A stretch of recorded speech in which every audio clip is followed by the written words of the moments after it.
Welcome to వైసావ్ news. నేను మీ పులిపాటి. ఇప్పుడు మరొక ఇంట్రెస్టింగ్ టాపిక్ తో మీ ముందుకు వచ్చాను. దిశ పేపర్ లో అయితే ఒక కథనం ప్రచురించారు. బెట్టింగ్ బిజినెస్ 8.20 లక్షల కోట్ల రూపాయలనే ఒక వార్త అయితే ప్రచురించడం జరిగింది. అక్షరాల 8.20 లక్షల కోట్ల రూపాయలు బెట్టింగ్ బిజినెస్ అంటే ఇది మామూలు విషయం కాదు. ఇది ఒక తెలంగాణనేనా, లేకపోతే ఆంధ్రప్రదేశ్, తెలంగాణ ఉమ్మడి తెలుగు రాష్ట్రాల, లేకపోతే ఓవరాల్ గా భారతదేశం మొత్తమా అని చెప్పేసి మనం ఈ వార్తలో తెలుసుకుందాం. 8.20 లక్షల కోట్ల రూపాయలు అంటే ఒక రాష్ట్ర బడ్జెట్ అనే చెప్పుకోవచ్చు మనం. అయితే ఈ మధ్య కాలంలో యువత బెట్టింగ్ యాప్లకు బలవుతున్న సంఘటనలు పెరిగిపోతున్నాయని చెప్పుకోవచ్చు. బెట్టింగ్ మాఫియా వలలో చిక్కి చాలా మంది అప్పుల్లో కూరుకుపోతున్నారని, రాత్రికి రాత్రి కోటీశ్వర్లు కావాలన్న అత్యాశతో కొందరు తమ శక్తికి మించి అప్పులు చేస్తున్నారు. కానీ కోటీశ్వర్లు అవడం అటుంచితే ఎంతో మంది డబ్బులు పోగొట్టుకొని చేసిన అప్పులు కట్టలేక రోడ్డున పడుతున్నారు. ప్రాణాంతక వ్యసనంగా మారిన ఈ అక్రమ బెట్టింగ్ భూతాన్ని తరిమి కొట్టడంలో ఇప్పటికీ ప్రభుత్వాలు గాని చట్టాలు గాని పూర్తి స్థాయిలో సఫలం కాలేదని చెప్పుకోవచ్చు. ఇటీవల తెలుగు రాష్ట్రాల్లో ఈ బెట్టింగ్ యాప్స్ ఎంతో మంది ప్రాణాలని పొట్టన పెట్టుకోగా సాధ్యమైనంత వరకు పోలీస్ వ్యవస్థ, ఇటు ప్రభుత్వాలు వాటిపైన కూడా చూపిస్తూనే ఉన్నాయి.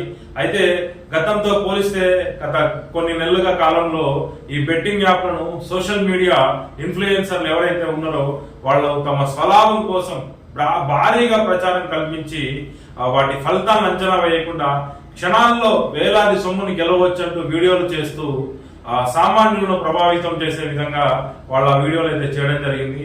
టెక్నాలజీపై అవగాహన లేని చాలా మంది అది నిజమని చెప్పేసి మా ఇన్ఫ్లుయెన్సర్ చెప్పిండ్రు, వాళ్ళు ఎంతో కష్టపడితే కదా ఈ స్టేజ్కి వచ్చింది, వాళ్ళు చెప్పింది నిజమయ్యే ఉంటుందని చెప్పేసి అవగాహన లేని చాలా మంది అత్యాశకు పోయి ఆ యాప్లను డౌన్లోడ్ చేసుకొని ఆ యాప్లలో బెట్టింగ్ యాప్లు ఆడి వాళ్ళ జీవితాలని సర్వం కోల్పోయి రోడ్డు పాలైన సంఘటనలు మనం చూస్తూనే ఉన్నాం. ఈ మధ్య కాలంలో బెట్టింగ్ యాప్లు ఆడి డబ్బులు కట్టలేక చాలా మంది ప్రాణాలు కూడా పోయిన సంఘటనలు మన కోకొల్లలోనే చెప్పుకోవచ్చు. అయితే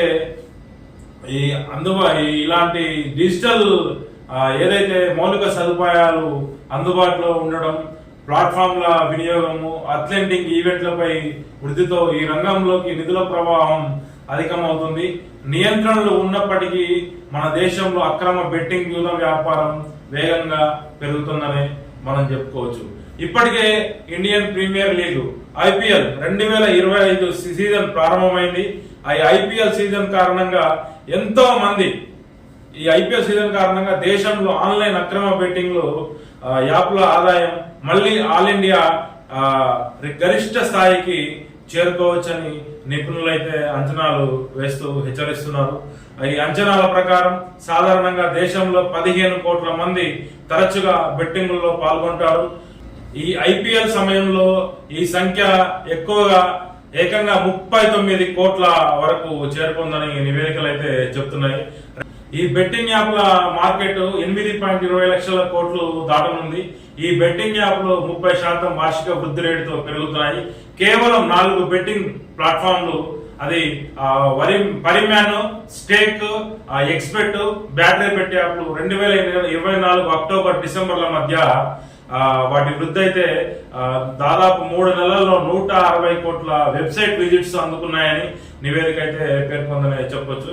ఇది ఫేస్బుక్, మెటా, ఇన్స్టాగ్రామ్ వంటి సోషల్ మీడియా ప్లాట్ఫామ్లకు 3 నెలల్లో వచ్చే 4.28 కోట్ల విజిట్స్ కంటే అనేక రెట్లు ఎక్కువ కావడం అనేది విశేషం అని చెప్పుకోవచ్చు. ఈ బెట్టింగ్ యాప్లు సామాన్యులకు సోషల్ మీడియా ప్లాట్ఫామ్ల ద్వారా 100 పెడితే 1000 రూపాయలు లాభమంటూ నమ్మిస్తాయి. 10 రూపాయలు పెడితే 100 రూపాయలు, 10 రూపాయలు లేకపోయేది ఏమున్నది, ఒక ఛాయ్ మందం కొద్దిసేపు పాట చూద్దాం అని చెప్పేసి అట్లా ఆటలు అయితే చిన్నగా మొదలు పెడతారు. 10 రూపాయలు మొదలు పెడతారు. 5 లక్షల కోట్లకి పోతాయి. నిన్ననే ఒక వీడియో చూసా, ఒకంది చాలా కష్టపడి సంపాదించుకున్నాడు. 2 బెంచ్ కార్లు ఉన్నాయి, ఇల్లులు పోయినాయి, దాదాపు ఒక 1/4 కేజీ బంగారం కూడా పోయిందని ఒక మీడియాకు ఒక అతను నిన్న ఇంటర్వ్యూ ఇచ్చిండు. అది అత్యంత బాధాకరం. పోతే పోయినాయి కూడా ఆస్తులు పోతే పోయినాయి, నువ్వు మిగిలిన దాల్లే, అట్లాంటి వాటి జోలికి పోమాకు అని చెప్పేసి ఆయన ఈ లోన్ కూడా దాదాపు 50 లక్షలు లోన్ కూడా తీసుకున్నాడు. భార్యాభర్తలు కూడా వాళ్ళు కలవలేని పరిస్థితి. ఆర్థికంగానే ఎక్కువ ఇంట్లో గొడవలు అవుతాయి, అందరికి తెలిసిన విషయమే. అలాంటి సంఘటనలు చాలా కుటుంబాల్లో ఈ బెట్టింగ్ యాప్ల వల్ల చాలా జరుగుతున్నాయని మనం చెప్పుకోవచ్చు. అయితే ఈ బెట్టింగ్లలో పాల్గొనే వారిలో 99% మంది చేతులు కాల్చుకొని ఆర్థికంగా కుదేలవుతున్నారని చెప్పుకోవచ్చు. ఎంతో మంది ఆన్లైన్ బెట్టింగ్లలో భారీగా సంపాదించవచ్చని ఆశపడి అప్పులు తీర్చలేక ఆత్మహత్య దాకా వెళ్ళిపోతున్నారు అనేది చాలా బాధాకరమైన విషయం.